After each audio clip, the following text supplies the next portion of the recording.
This is WS News Radio.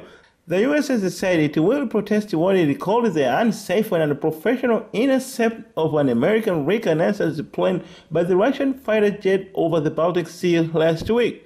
Pentagon spokesman Mark Wright on Sunday said the U.S. was filing a complaint to Russia after the April 7 incident.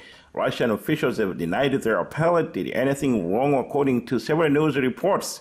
According to the Pentagon, the U.S. RC-135U plane was flying in an international airspace north of Poland.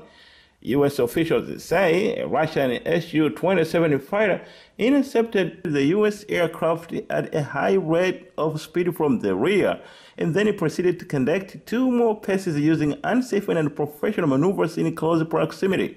The Wall Street Journal reported Sunday that the Russian fighter may have come as close as 20 feet to U.S. plane, though data from the incident is being examined.